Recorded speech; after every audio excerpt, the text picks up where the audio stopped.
Okay, so greetings everyone.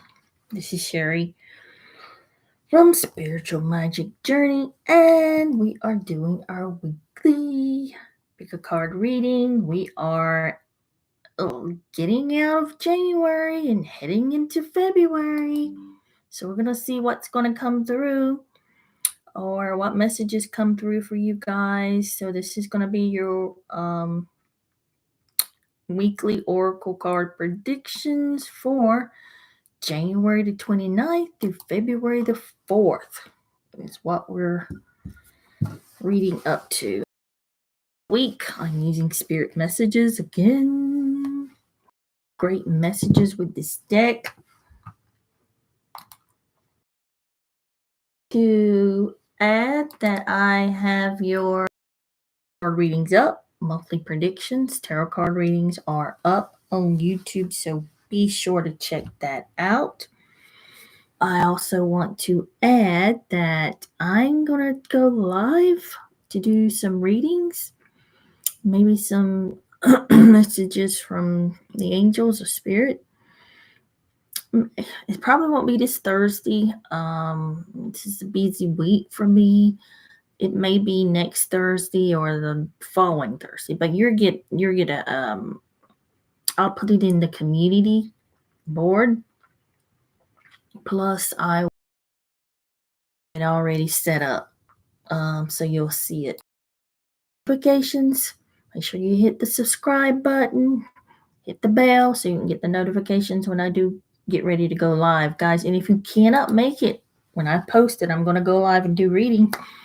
Shoot me your message through email, and I can still do it. And you can always go back and look at it. So, all right, are we ready to get started? So let's ring our bell, asking my team to step forward as we do our weekly reading.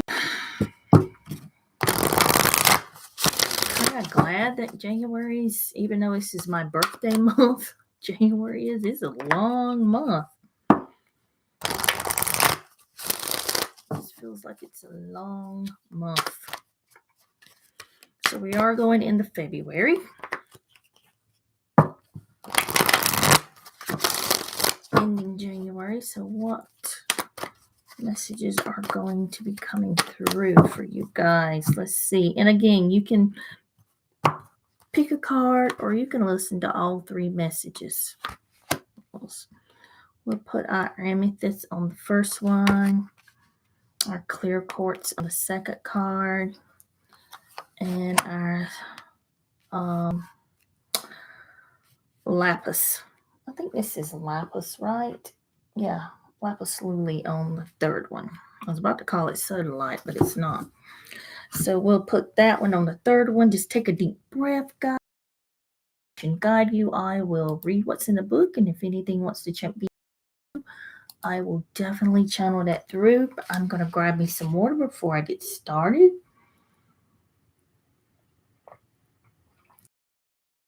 As if I haven't drunk already 6 or 7 bottles. Enough water, but likes to drink a little bit more when I start doing readings. Okay, are we ready? So let's see, guys. If you chose the amethyst card, you got relationships. Relationships are just mirror images of your own life, how you feel and treat yourself, as well as how you react and respond to different situations and people around you. Be aware that every relationship is an opportunity for growth. So this is about your relationships.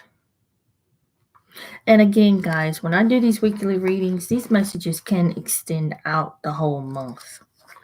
So just don't take it as, this week. And that this can go out into or even further. 70.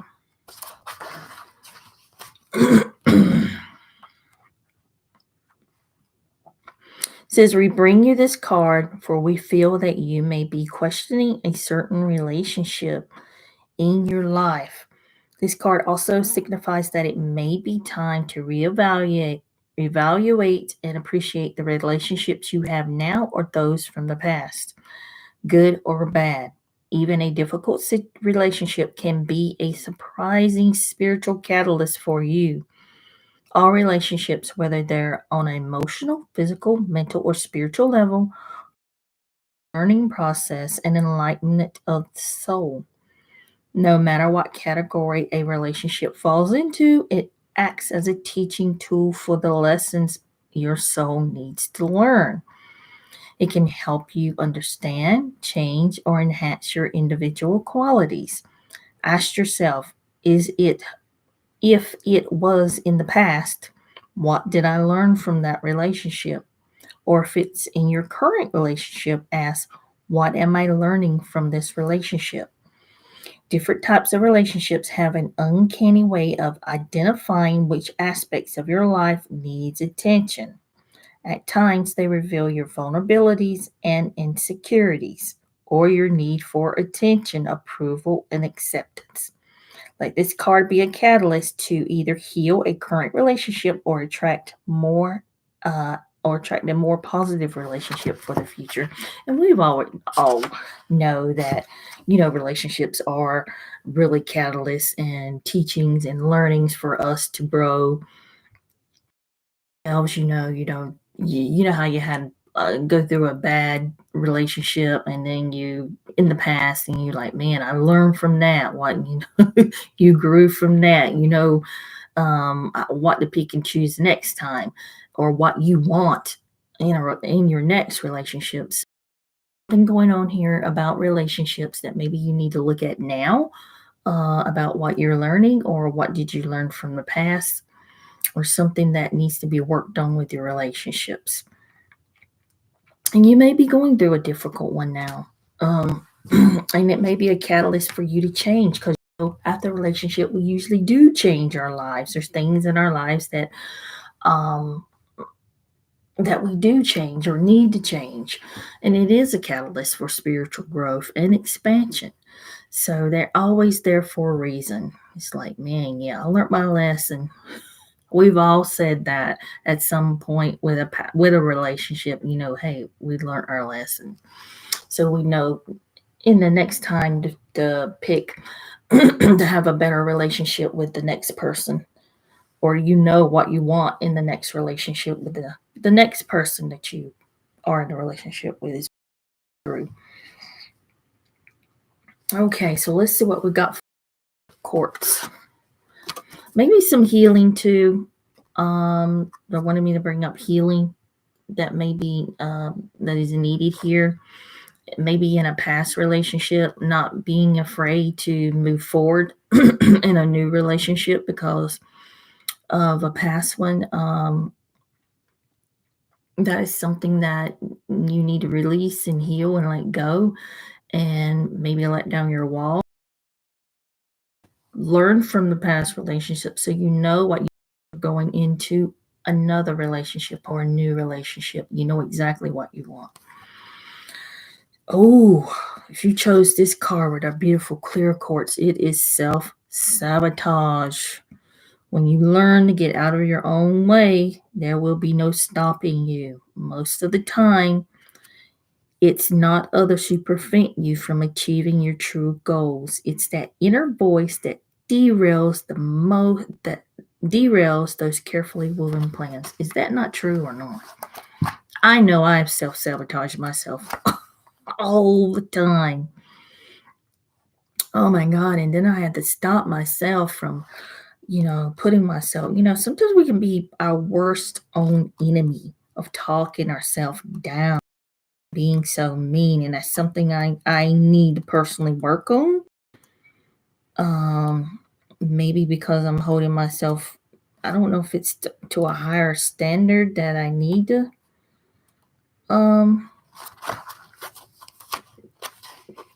maybe not hold myself, but it's that monkey mind that you telling you that you're not enough, or you don't have enough money to do this, or you need that, or you're too old to start over, or something, and then you're already sabotage yourself. You've already knocked yourself off in your head. You know what I mean? You'll know what I'm talking about when you're in that frame of mind, when you're going spiral. I call it spiraling out. So let's see what the book it says. It says this card is showing you everything that you can be, but it's reminding you of your own worst enemy, yourself. Did I not just say that? This is a time to confront your fears and purge them from your psyche and having positive conversations with yourself. Yet before you can do that, you have to recognize and acknowledge the signs and symptoms of self sabotage. I absolutely agree with that statement.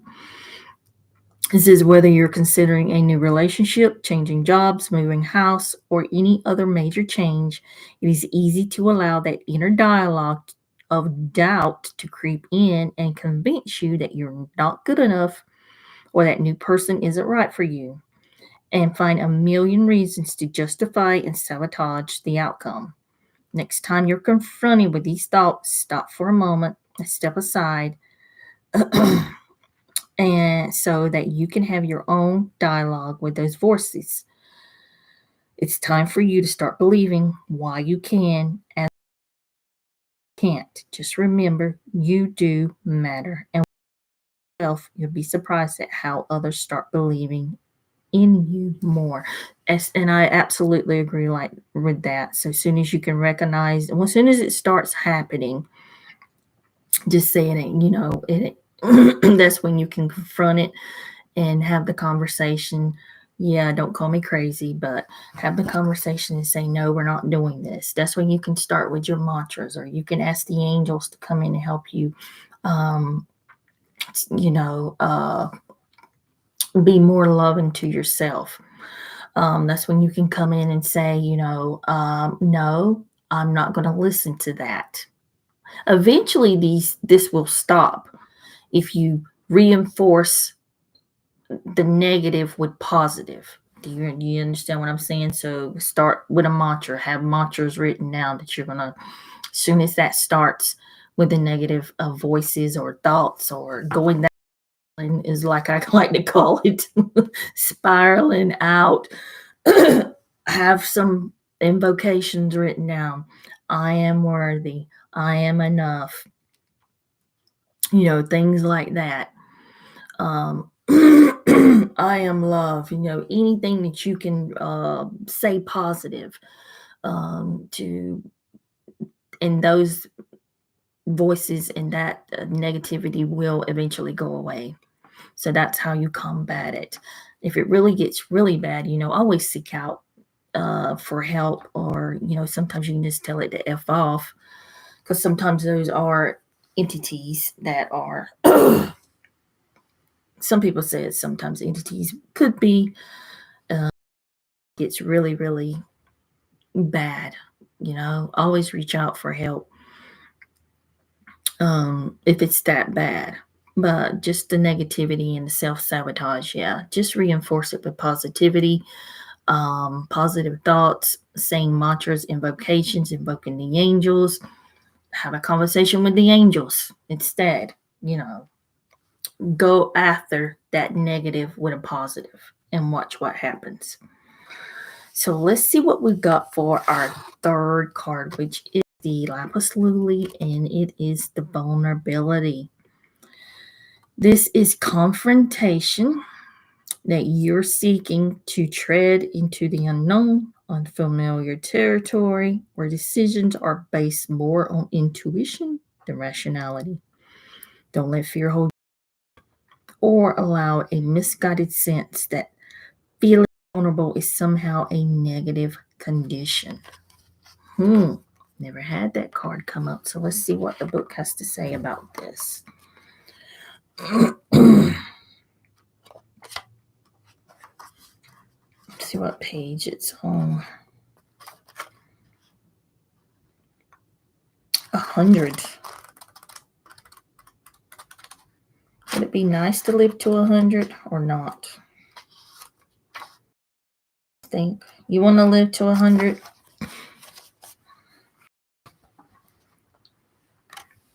Or would you be happy with living to 80? If you make it to 80, if I make it 80, I'll be doing good. Oh, it says you selected this card so we can provide you with the confidence to step into that space where you might be feeling vulnerable. Once there, the divine wisdom of spirit will help you find clarity and relax and open your mind to new opportunities. Strength often comes from being vulnerable, and this is where you are able to identify and acknowledge your own limitations and find new ways of doing things you may not have before.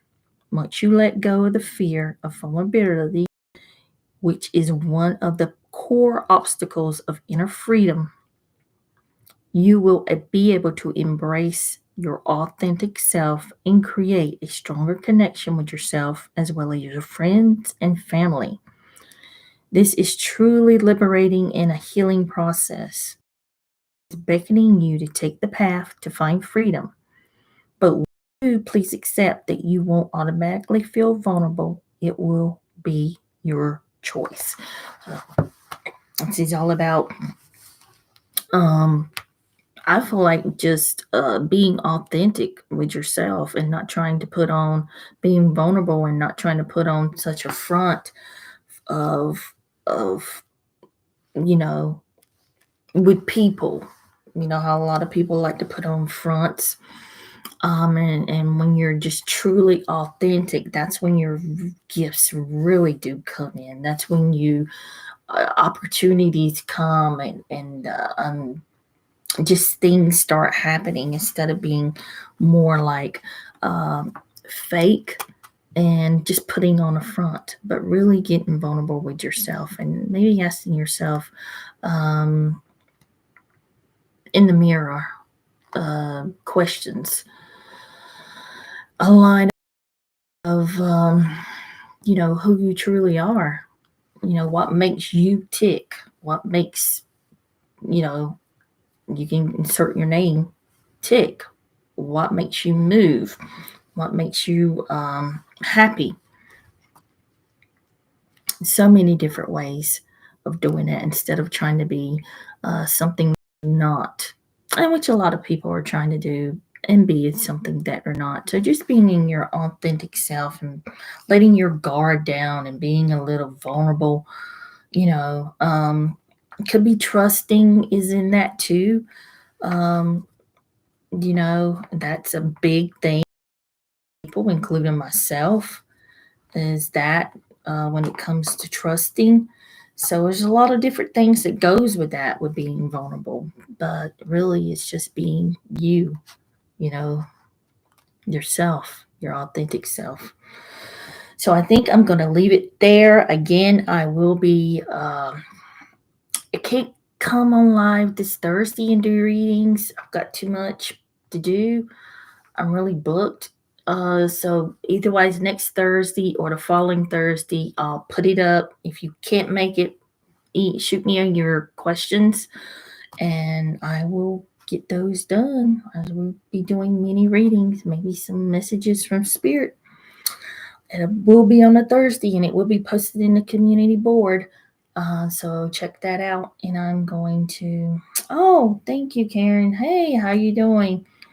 Yep, this was my birthday month. I'm glad this month's over. It's pretty long. It's been a long January. It seems like January is always long. It's just a long month for some reason. Not sure why. But I'm going to leave it with that, guys. I will see you soon live doing readings. I will get the February. I haven't done the February pick a card predictions. I will probably do that. I don't know. Otherwise this week or into the weekend. But all right, guys, have a great night. Wonderful week. Thanks. See you next time. Blessings.